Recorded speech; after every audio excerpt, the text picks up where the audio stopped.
Something a bit different for the channel tonight. A DIY video. So if you follow my channel, you'll know massive fan of denim. One of the brands and pairs of jeans that I've featured in the past is this pair of Benzak B01s. Put about a year's solid wear into these. 15.5 ounce denim. Japanese denim's really nice quality, quite nice and starchy. Some nice fades developing. Made in Portugal by Benzak. Really good jeans.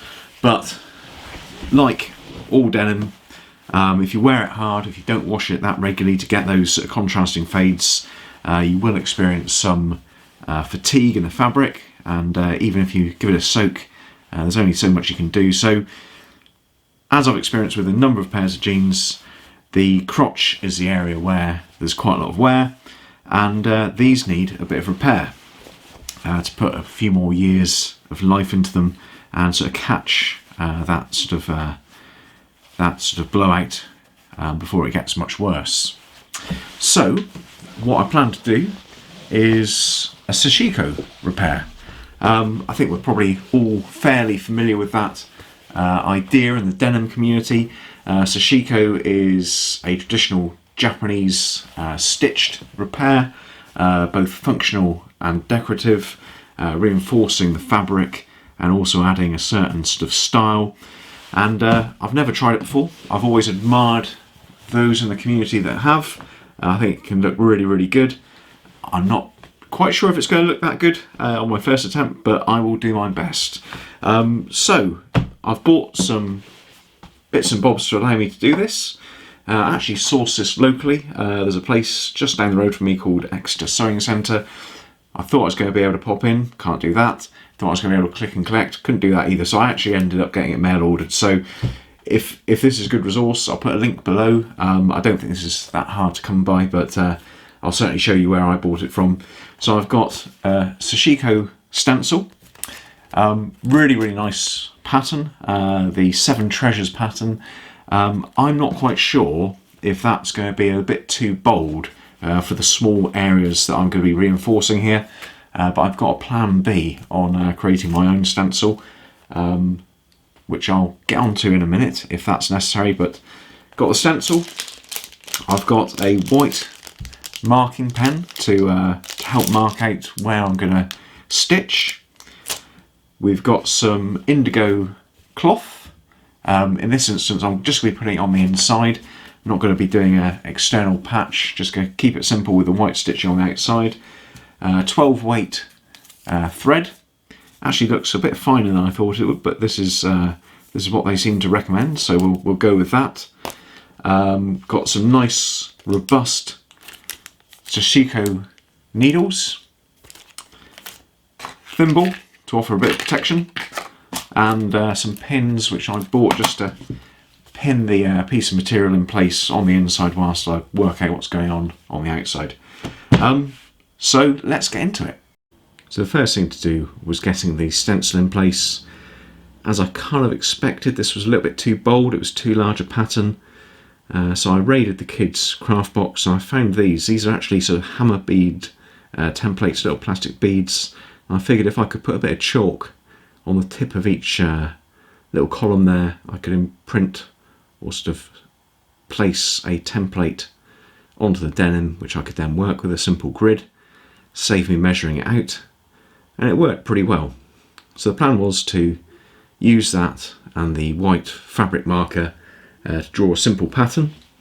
I had expected that to be a fibre tip, felt tip pen, but it was actually a rollable, and it really didn't work how I wanted it to. Once that did dry, it did leave a faint imprint, but it really wasn't what I wanted. So I went on to plan B. So I trimmed out my little bit of indigo fabric, and I thought what I'd do is I'd mark the pattern onto that using chalk. Now this was a mistake. I quickly learned that really you want to focus the pattern on the show side. So in future I'd always mark up on the denim side. I think it works better. But I marked that simple cross pattern out so I knew where I was going.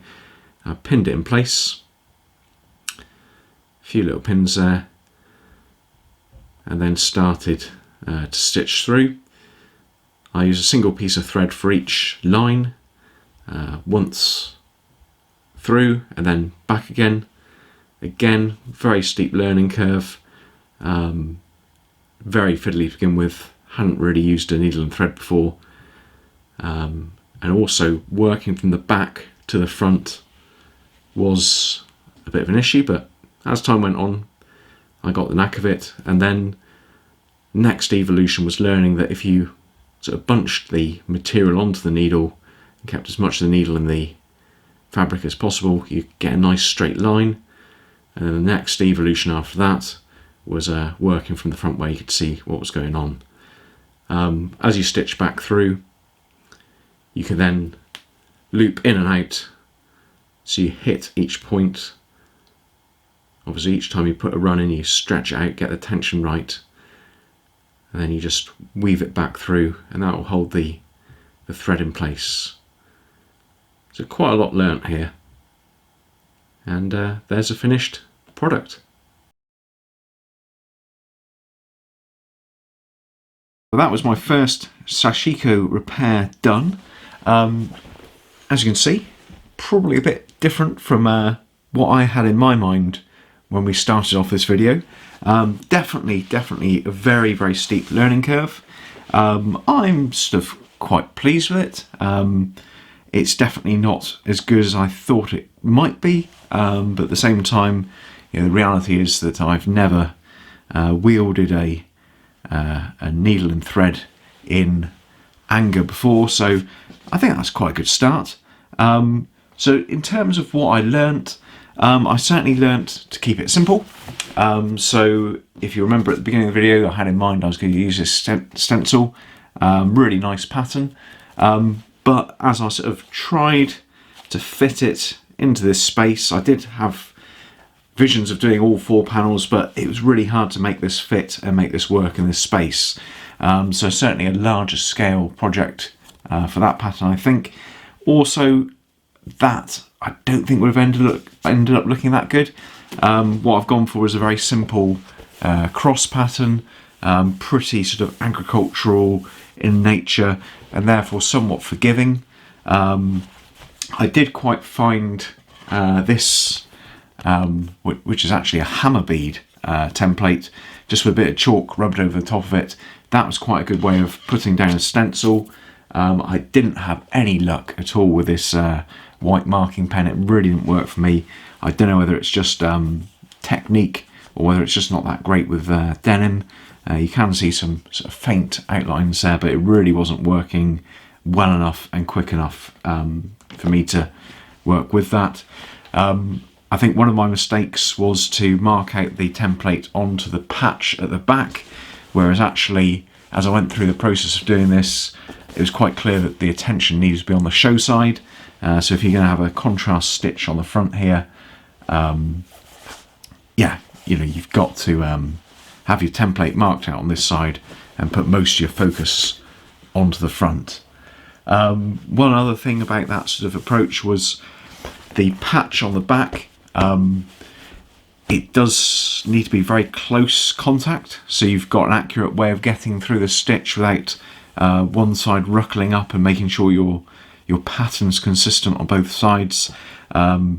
On the back it is a bit of a mishmash. Some of it's nice and accurate, or relatively accurate like this, some of it isn't, so it almost felt like I wanted to stick the patching material on in some way, but in a way I thought that kind of defeats the object. You know, if you end up covering this with Wonder Web or something like that, then surely you've defeated the object of using a sort of a more organic and historic repair technique such as this.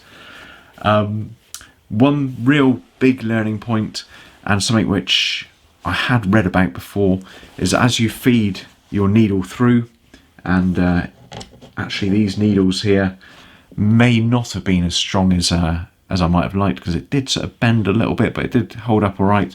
As you feed that through, rather than being in, out, in, out, in, out, you want to bunch the, on the main pass through, you want to bunch the fabric onto the needle, so you've got a nice straight initial line. Then when you return to tuck your thread away, you can go back in and out again, but just get that first line through. It does help to just keep the needle in as much of the fabric as possible, just to get that straight line. That was a tip that I picked up before actually doing this. So that's kind of my main learning points. Thinking about next time, I do wonder about the material I've used as a patch. It is quite frayed on the back side. Obviously it will be held in place with the Sashiko stitch, but whether that needed a little hem run along it or something like that just to stop it fraying, I don't know, or maybe it's the wrong material, but certainly something around that. The other thing I was thinking is actually, this is quite in your face. I think it will tone down over time as the cotton yellows and the indigo spreads into it. But actually I was wondering, if I can't achieve perfection, maybe going with a tonal sort of indigo stitch might be quite nice. You know, a more subtle patched affair. And I guess the long-term learning experience is, have I actually reinforced these jeans?